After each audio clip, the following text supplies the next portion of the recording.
In this week's Bold Life Brotherhood Mastery Circle, we are going to be diving deep into what it means to truly connect with our bodies, and in doing so, what it actually means to connect with the entire universe. Okay, so stay tuned.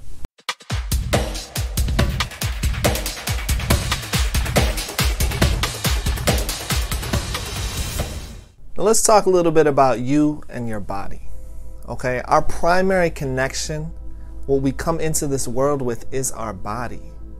Okay, I believe that our relationship to the body is our fundamental relationship, and it's the underlying template for all other relationships in our lives.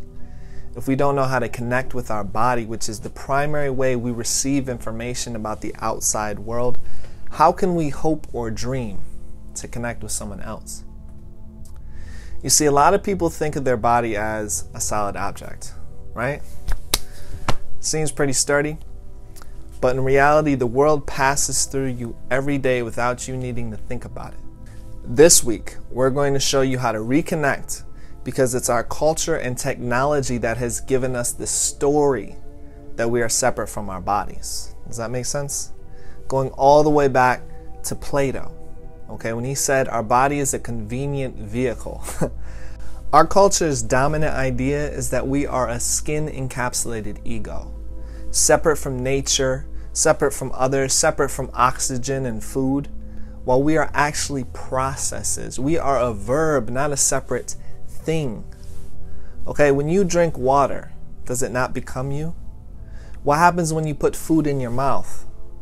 Those atoms and molecules are building up your body. Every breath that you take, you're exchanging information and vital life force with the world around you, while you're also expelling the byproducts of your beautiful body quickly, easily, effortlessly, as you begin to realize that you are intricately connected and woven into the fabric of reality. And this means you're not a separate being on a very, very fundamental level. But that doesn't stop the fact that we feel that we're separate, right? This is because we're out of practice with embodied feeling, with embodied knowing, and it makes us feel separate from the world and each other. This feeling of separation causes us to want to escape our bodies through addictions, drugs, sex, alcohol, and yes, even Netflix. That's an escape. I'm guilty of it from time to time too.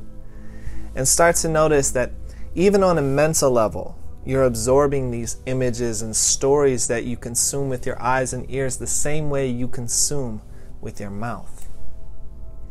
Now ask yourself for a moment, before we go any further, does this resonate with you?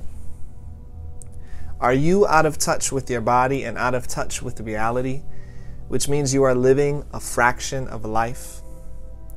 What's your relationship like with your body? What kind of fuel are you putting into your vessel physically, mentally, emotionally?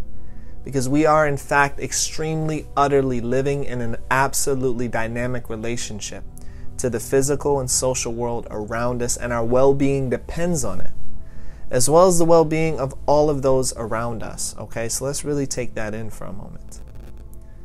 Because this week and the next 4 weeks, we will powerfully, effectively upgrade our well-being by intensely, thoroughly down-leveling our mind into a felt experience.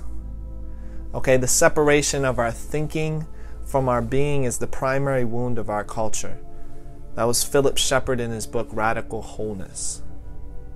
Okay, the experience of thinking is affiliated with knowing, but the experience of being is affiliated with feeling. So I'll see you all for our weekly Bold Life Brotherhood Mastery Circle, where men just like you and me get together and do the work. Okay, and we keep each other accountable. So I'll see you there. Stay on the path, brother.